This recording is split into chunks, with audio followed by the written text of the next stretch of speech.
Welcome, everybody. First of all, I'd like to send our thoughts and prayers to the family of Y.E. Tittle. Great player, even better man who's loved by LSU.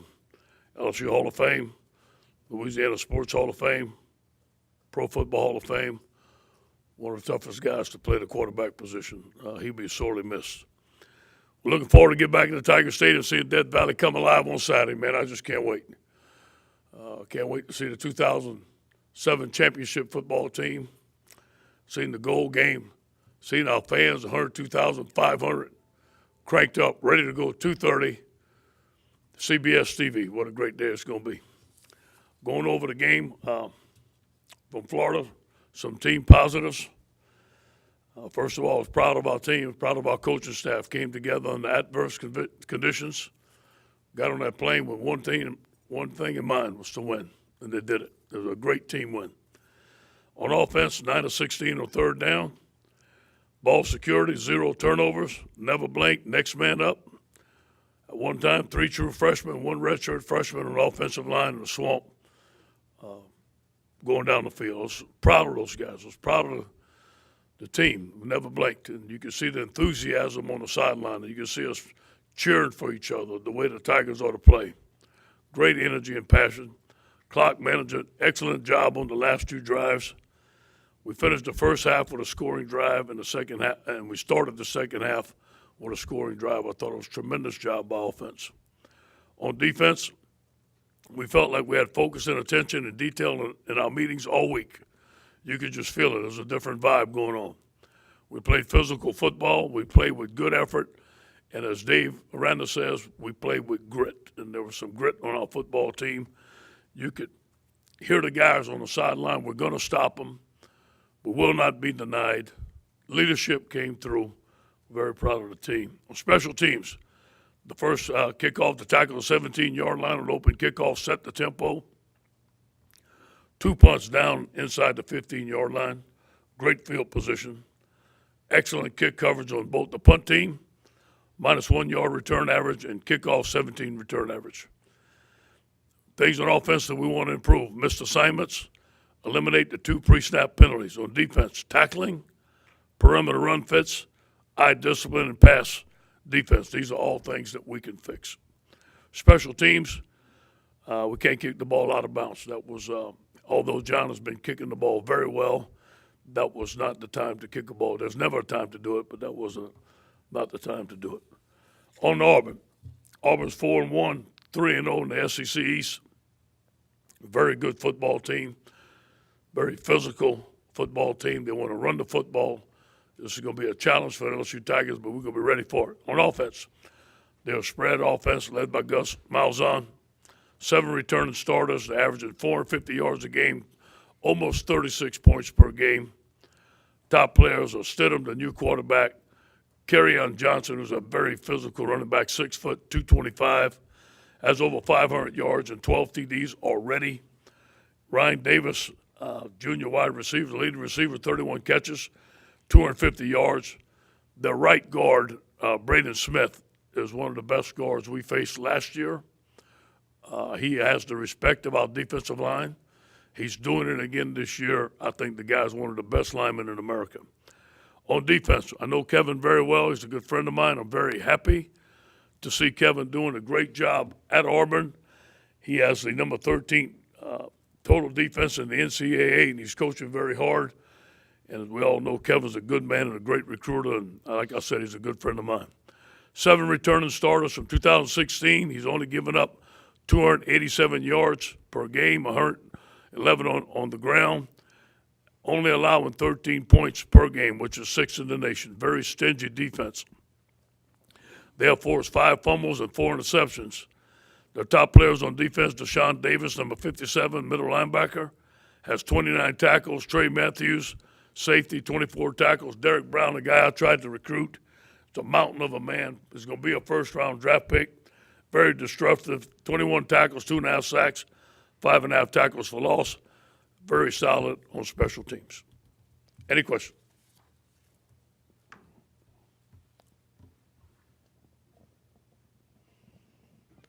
Ed, I think Christian Lockett played every snap last week. just a little bit about him and how he played, and then what does it do for you when you get going to get Frank back this week? Christian's playing his best ball right now. Last 2 games, he's had 2 sacks apiece and playing very hard. And obviously, having Frank back is going to be able to have a rotation with those 3 defensive ends. Going to give him some relief. Christian has been an utmost leader for us, a great citizen. We're glad he's an LSU Tiger, and he's playing his best ball right now. Ed, over here, what kind of role do you envision for Frank now that he's back, and how those freshman tackles play on the offensive line? Yeah, Frank is going to be in the rotation. Obviously, just like Arden, it's going to take a while to get him back in game shape. Now, he's been practicing most days with us, and but we'll see how he does in the game. But we're going to consider him as a rotating starter. We'll see how he practices this week and expect him to have a good game. And Frank has played good against Auburn in the past, and I think he's going to be hungry and ready to go. I think those freshman tackles under the circumstances did very well. Obviously, they made mistakes. But the one thing that I talked to Jeff about, and this one thing I said at the beginning, they can handle the physicality of the SEC. And it wasn't that they got overpowered. They can handle their one-on-ones. It's more or less alignment assignment when things are moving fast. They may make a couple of mistakes, which is you can understand for a freshman. Hey, Coach, you being a Louisiana native, I'm sure you've heard LSU fans say we don't like these day games at home. Yeah. What can you say about, energizing the fan base and creating the atmosphere you need to win a game like this? Well, we're going to need them. And there's a lot of things that we don't like that we have to do in life. So hopefully they can get up a little bit earlier, put a little something in their coffee to make them come up, and let's go. Coach, I know you send in plays every week to the conference for review. If you could address 2 of them in particular. One was the penalty, the offsetting penalty with Russell Gage. The other was when the Florida back stepped out of bounds several steps and continued on. Those are 2, and obviously I can't comment on my personal feelings about them and our staff's personal feeling, but those are 2 things that we are sending into the conference. We haven't got an answer back, but I'll give it back to you on Thursday. Ed, the 3 offensive linemen, just the latest of having to play freshmen early. As coaches, do you guys have to kind of reset your mentality of just, we're all going to have some bumps and bruises or some hiccups along the road with these guys, but we have to play them and we have to get them up to go? Yeah, we have to stay positive. It's the next man up theory. And, we don't say, hey, you're a freshman, you're going in there. Obviously, we have a saying that we put 11 men on the field and we fight like LSU Tigers, and that's what we're going to do. And we don't make excuses for them. Jeff is hard on them on defense. We don't say, you're a freshman, you made a mistake. But we have a little bit more patience. And, there's a lot of things that they didn't see. You can't show a guy everything that they're going to do. They're going to do new things. And when they do new things, they may not be able to react to it at first. But I think our offense, you can see by halftime and coming into that second half drive, I thought our offense did a tremendous job of halftime adjustments, especially with those young guys. I'm very proud of our offense and the way they managed the game, the way Matt called the game. I thought it was an overall good game plan. You guys teach Russell Gage how to hurdle like that, hurdle players? You know what? I guess you saw a couple other players do it in practice, wanted to do it. How has he done, Ed? He seems to be starting to get really involved. Yeah. He played fantastic. I didn't mean to cut you short. I get to watch the special teams film by myself with the special teams coach, and his name always comes up, and he's doing a tremendous job. He had an excellent game all around leadership, the things that he's saying in the locker room, the things that he's doing at practice, and it's showing on the field. He's playing great on special teams, and he's playing good on offense. And finally, you expect to start those 3 true freshmen on the line this week? We don't know yet. We got a couple of tackles that are questionable. Toby's questionable, and KJ's questionable. But if we have to start them, we have to start them. Coach, over here, Geis did what he could on Saturday and did some good things, but it's pretty obvious he's not 100%. Where is he right now, and will we ever see this year, or is it something that's a nagging injury that's going to stick with him where we don't know? It is a nagging injury. In order to play full speed, especially against an SEC team like Florida, you have to practice full speed. And he's been in practice, but he's been limited. I do believe that one of the last runs, and I'm going to show him this, one of the last runs in the last drive, where he ran up right up the middle, and he showed grit, and he showed toughness, and he showed LSU football and broke a couple of tackles, was a sign that he can do it. And I think it gave him confidence, and it gave our whole team confidence. So hopefully we can see more of that. Is he hurting? Yes. Is he limited right now? Yes. But he is getting better. Hey, Coach, I guess it's a lot easier always to clean up things after a victory than a defeat. But just looking at the third quarter, the way Florida ran the football in the third quarter, what do you have to clean up there going into this Auburn game? Yeah, we made an extensive. Those are things that we can fix. We made an extensive research on the tackles that we're missing. Open field tackles, chest up tackles, angle tackles. I don't know if Dave slept last night, to be honest with you. We came back this morning. He had a breakdown of every tackle that each position had missed, how he missed it, and had a film on it, and how we're going to fix it. So I think that's the biggest thing, that we're missing tackles, especially in the open field. We're missing some fits. There were some new plays, especially in the Wildcat formation that they gave us. It took a little time to adjust to. But all the things that we did wrong against Florida are very fixable. Coach, for you personally and for the team, how different is today from a week ago today? It's you want me to tell you the truth, or you want me to sugarcoat it? It's Tell the Truth Monday. It's a lot different. And we finally slept at night. But it's a testament that we believed in each other last week. Nobody blinked. I think the staff came together more last week than any week. The team came together. The leadership evolved. Through adversity, we became stronger. We felt that going into the game. We heard guys say, we are not getting on this plane unless we win the game. And that was new. That was a great mindset. The meetings, the intensity, the detail all week when your back's against the wall, the way our guys responded. But for me, I need to lead this team better. And although we had success, let's Tell the Truth Monday, we have to deal with this thing, and we have to put it to bed come around 5 o'clock, because we got a very tough opponent coming. So we have another challenge ahead. Ed, over here on the right. To paraphrase something you said earlier in the year, you talked about the need for Danny to show that he could win a big game. Does this fit in that billing, and what did you just see from him, even though he missed a couple throws, just the toughness that he showed running the ball, those sorts of things? Yeah, it was a big game. It's not the big game, and he's on his way. Hopefully he can put two of them back-to-back, but Danny is a leader. I think Danny got hurt the first play, never told anybody. Ran the ball like he did and never got out. So he's very tough. He's a team player. Now, there's a lot of things he could have did better. There's a lot of routes that were open that we didn't hit. There was a lot of plays that we could have maybe made some better decisions in the line of scrimmage, but the one thing he did was win the game, which is very important.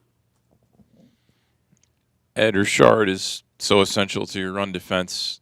What's his status? I know he got banged up late and came back in. Is he doing okay? He was actually better, according to the trainer, yesterday than he was last week. So a little sore, but we'll see as the week goes on.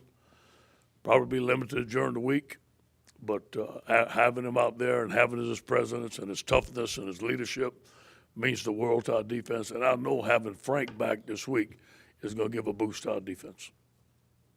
It's a similar theme we're hitting on here, but third string safety, Monroe stepping in there. I guess, how do you feel about that, and where are you guys looking this week? Yeah, well, he's going to have to continue to get better. That's where we're at right now. And we did move Jacoby back, and maybe Jacoby can get more snaps this week. And if Corey feels that he can go in the game, we may put him in. But that's where we're at. Yeah, John's limited, and he's struggled. You know, it's hard not to wear a gold shirt all week, and not tackle, and then go in the game and tackle full speed. That's what you're saying. Coach, Dante's been playing a lot more nickel in the early in the year. You said you were waiting to see if one of those outside guys, if Kevin or Greedy, could allow him to play inside. Can you just talk about Dante and taking over that nickel spot and playing? I thought Dante played his best game. He was all over the place. He played aggressive. He played physical. He was in the office today smiling. Couldn't wait for this week. I thought Kevin Tolliver played his best game. Not a great game, but his best game so far this year. And as we know, Greedy's very solid. So that's a combination that we can use. It gives us more experience on the field. It gives time for Kerry Vincent to grow in both the nickel position and the corner position, then put as much pressure on him.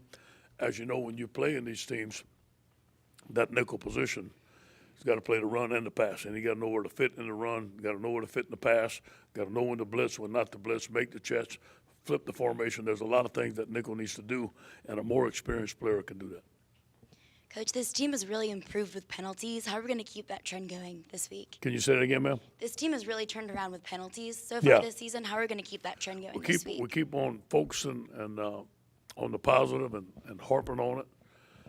Today I'm going to go over every penalty. The guys are going to run for penalties, and it's a significant amount which they run for penalties. We have referees that call every penalty on Tuesday and Wednesday. We're going to keep on harping on that. Every Friday, and one of our goals in each specific position group is have no penalties. On Saturday, before we go out there, we tell them no penalties. So I think they're listening to us, they're buying in, and we're more of a disciplined football team than we were at the beginning. I do believe that they see where the penalties hurt us in prior games, and that selfishness hurts the football team. I think those things are factors. Ed, Kevin Steele and you hired on the same day about 3 years ago. What do you remember about that day? Did y'all have communication? I know he flew in here, and then the next morning you drove in. You know, could you walk us through that day, that few hours there? You know, I knew Kevin in recruiting. I remember one night we were at, it was in a Tallahassee Jamboree in the spring. And one of my deals was I was going to be the last recruiter to walk off the field. And it was midnight, and he wouldn't walk off the field, neither would I. And the sprinklers came on. I said, man, let's go. He goes, yeah, let's go. So we knew each other. It was just a common bond to meet each other on the road recruiting, and we had a fantastic relationship here. I mean, just shared a lot of thoughts. He let me run the front, obviously. I thought he was a tremendous man to work for, a tremendous recruiter, great team guy. Brought a lot to our staff. He still talks to me every week, still calls me, still texts me. Obviously not this week, but especially last week. I think he tried to call me 3 times, and with some very encouraging words. So I appreciate that. Coach, over here, is this the you think the way you won Saturday is the blueprint as to how you have to win games this season? Yeah, I think it's very close to it, Ed. And let me say this to you. It was, we gave it all we had all week. It was every ounce of energy, every person in the building gave it, and that's what it takes. And our mindset was of that. And we finally galvanized as a team. I don't think before we were playing as a team. I think we galvanized as a staff. I think that was important. We had better practices. And again, it came down to 1 point. Let's face it, the kicker missed an extra point. You know what I'm saying? That's what happened. And but we in the SEC is very physical. When we went up 17-3, I wish we could have kept that lead and kept sustaining. But we let them get back in with some drive. Then we stopped ourselves with some drives. But I believe that every game is going to have to be we win as a football team, not one unit or the other. We're here in the middle, Coach. Devin White's just been a monster for you guys, and you say he's the first one in there on Sundays, but what does he do on the field that's so important for you? Practice, meeting with Dave, watching film on his own. I think one of Devin's biggest thing is key and recognition and understand his formation and plays. Although he's not perfect, there's been some times that he's missed some fits. But his ability to maybe take the wrong step or take the wrong key, but he has speed, and when he gets there, he's so physical that he's becoming a good linebacker for us. Coach in the middle. The stats haven't really been there for Arden Key. When you go back and watch film, are you seeing effort? Yeah, it was better this week. Now he had his best practice last week. Now I think he's down to 255 as opposed to 270. And we were watching film from the first game he played to this game. You could tell the weight's going down.